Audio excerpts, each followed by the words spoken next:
You are watching the Highway Groupie channel. This is where we offer recipes for those who suffer from hypoglycemia or for those who simply want to reduce the amount of refined sugar that one finds in their diet. Now, this is unscripted, so at times I'm going to ramble a little bit. Okay, so we call this our world-famous apple butter, simply because it's up on YouTube, so the whole world can view it.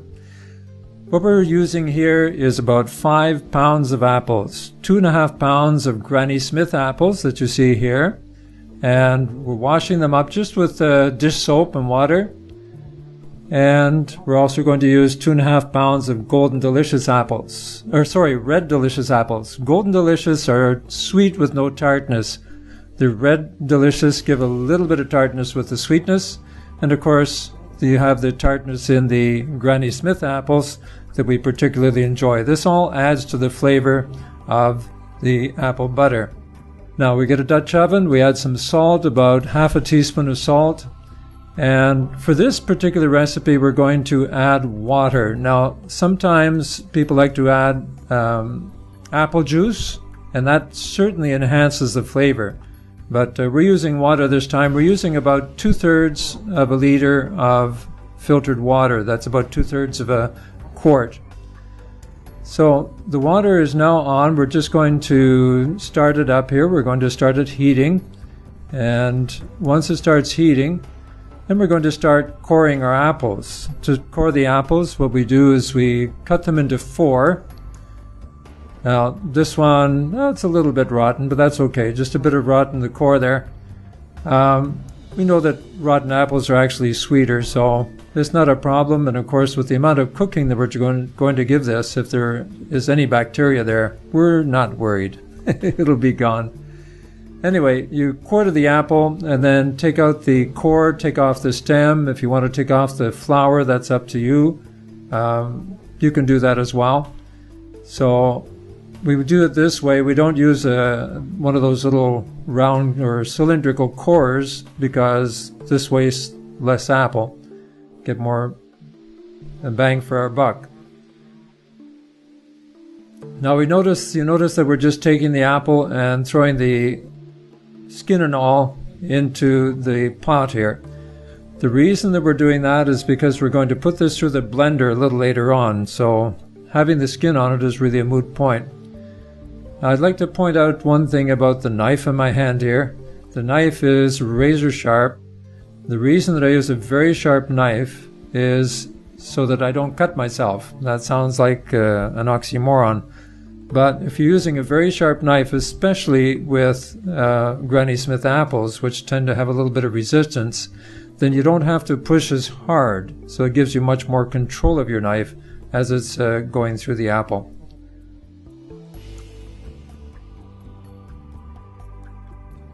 So as I mentioned before, the Granny Smith apple adds a nice tartness. It also has its own sweetness.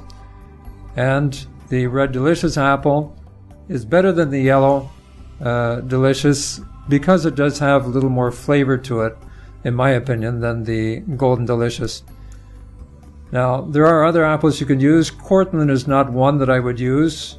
Cortland, to me, does not have enough flavor. If you use Macintosh, then you're going to have to use something like a bit of lime in the apple as well, because the Macintosh tends to go off a little faster than other apples. But it is a nice, flavorful apple. Now you can see this delicious apple is nice, doesn't have the rotten core. The other one does, which again was no problem. There are other apples that you can use, Wellingtons and others. You just go with your own taste. But what you want is an apple that gives you sweetness, and in my opinion, you should have an apple that gives you a little bit of tartness as well. So whatever mix you want to use is up to you. This is the mix that I personally prefer. I also prefer using the apple juice over water, but we'll get back to that later. Now we can see here we have 4 of our apples already in the pot. So we're going to add 1 more apple of each. But you notice the quantity of water. The water does not cover the apples completely. So this is not important to cover all of the apples because you're going to cover the pot, the apples are going to go soft. You have to get the liquid out of there anyway, so you really don't want to add a lot of liquid. If you're adding apple juice, a half to 2/3 of a liter is plenty. So now we have the full 5 pounds of apples in the pot here.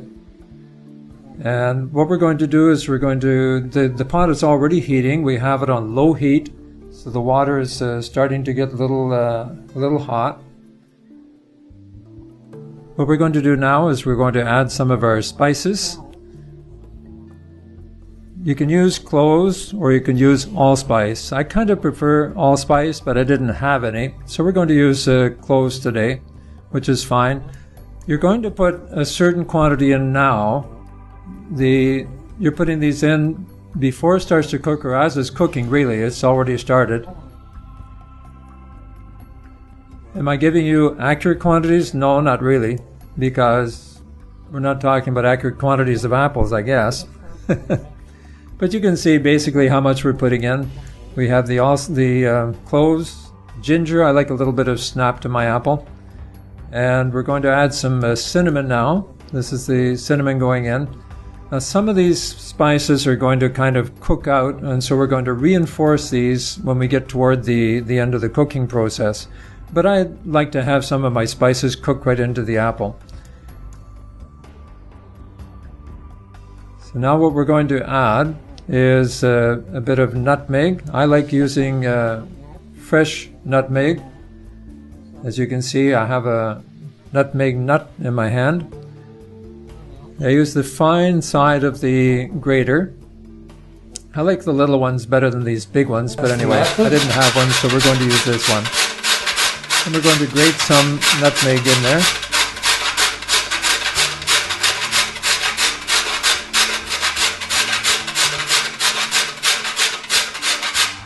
So fresh nutmeg is always better, if you can.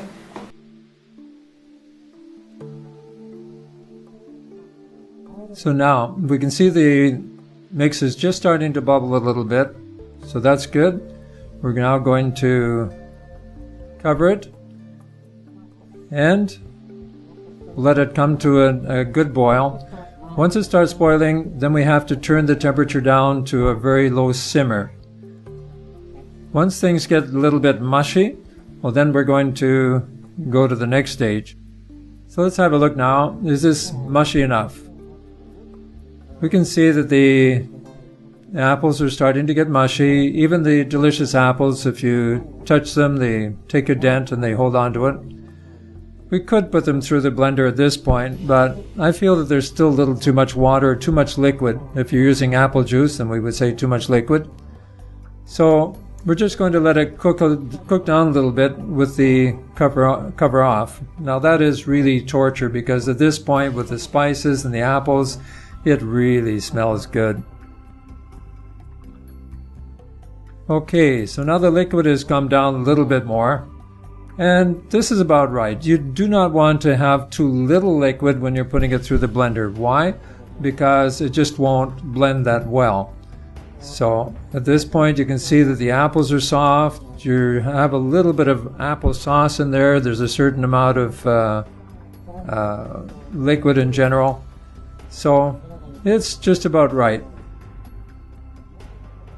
So what we need to do now is shut it off, and we're going to let it cool down a little bit. The reason we let it cool down a little bit is so that we don't damage our equipment, our mixing equipment. So here we give it a full cover. Now here we are after it's cooled down a little bit. I can just hold my hand for a short while on the side of the pot. You don't want to cool it too much because you're going to have to heat it right back up again. So now we put everything in the blender. You can see that it's still steaming just a little bit, so that's good. Now we put in about 1/3 to a half of a blender full. You don't want to put in too much, and you do want to include some of the liquid. If you put in too much, well then it makes it difficult for it to circulate in the blender.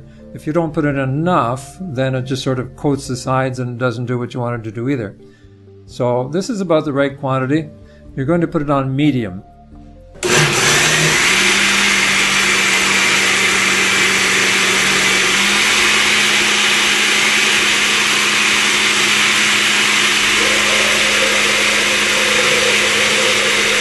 Take a little peek here at it to see, make sure that it's circulating properly.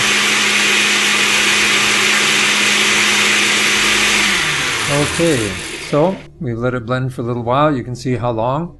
The texture that you want is sort of like, what would you say, Gerber baby applesauce. It's very fine. It tastes a little bit, yeah, it still tastes a little bit watery, but that's okay because we're going to cook it down more. So we get our next little bit in here. So again, we need to put in just the right amount of liquid, and blend it on medium.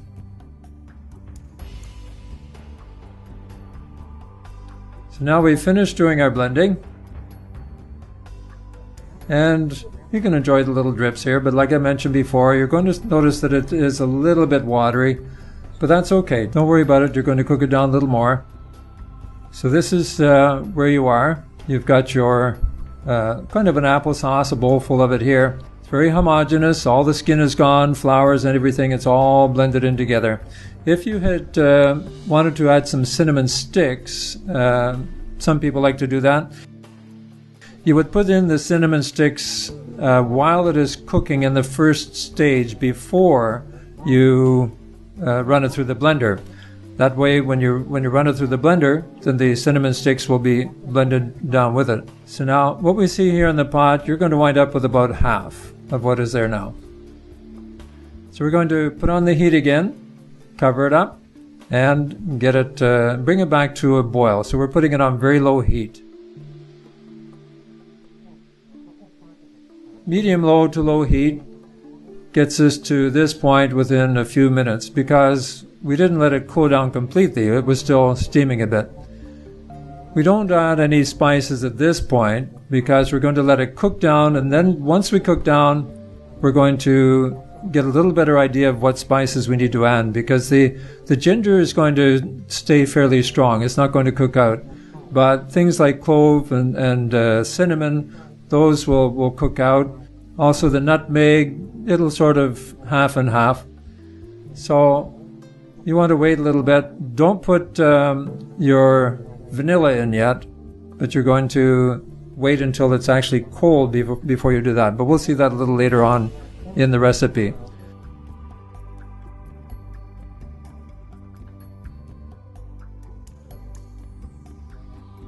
Okay, at the very low simmer, now we can see that it is just bubbling nicely.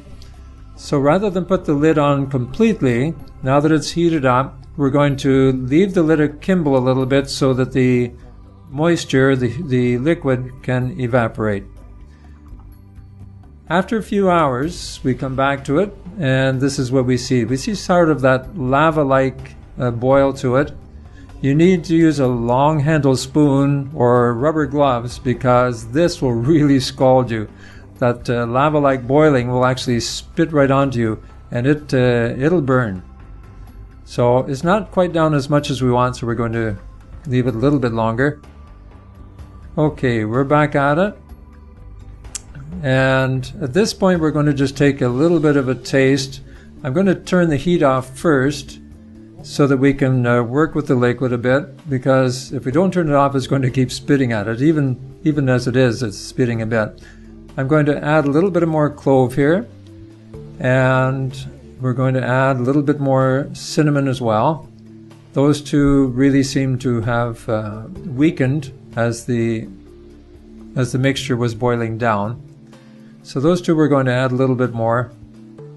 And because I like a bit of a bite to my applesauce, I think I'm going to add just a little bit more ginger. But you see, at this point, we're actually getting a much better idea of what the mixture tastes like.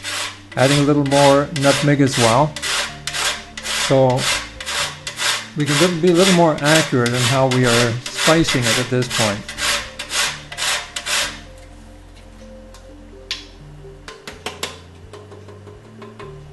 And here goes the ginger, just a bit, not a whole lot. Now we have to mix all of that in.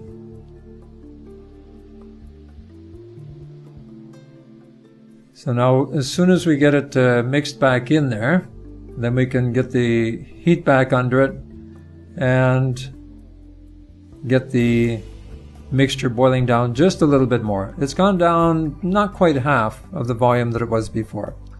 So here we have the heat back on. We're just going to cover it. That protects your stove because otherwise, well, you saw what it does. You don't want to make a mess.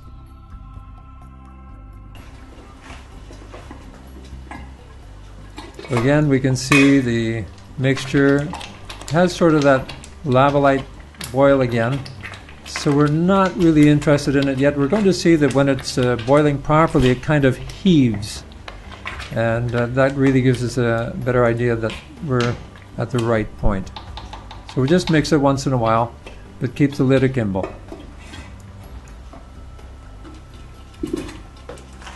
Okay, now you can see that it's actually heaving. Rather than that lava-like boil, the whole mix is kind of heaving. Now it is roughly the texture that we want. If you want it a little thicker, you can do that too, but this is about how I like it. So we're going to shut it off now, and we're going to mix it around again because there is obviously a little bit thicker at the bottom than at the top. So you can see how it sticks to the spoon. So it's just about the right texture for us.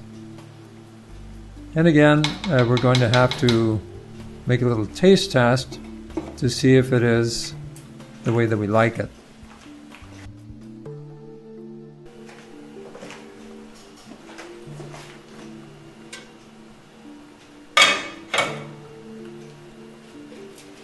So at this point here, after the mixture has cooled, we're going to add our vanilla. The best, of course, is natural vanilla extract. Some people like 2 teaspoons for this quantity of apple, some like 1. I'm going to start with 1, and then we'll taste it and see what it's like. Of course, make sure you mix it in well. The reason you put it in when it's cold, while it's cooking, the vanilla will just cook right out and you won't be able to taste any of it. So putting it in when it's cold is when you're going to get the best bang for your buck on your vanilla. Now you can see the texture of it. It's holding its texture. It's nice and thick. Let's taste it. You can see it's sticking to the spoon there. It is good. It's delicious. I do like it better with the apple juice rather than water, but still it is very, very good. Nice and thick, holding its shape. You can make little peaks. This is about the way you want your apple butter. So there is the Highway Groupie's world famous apple butter.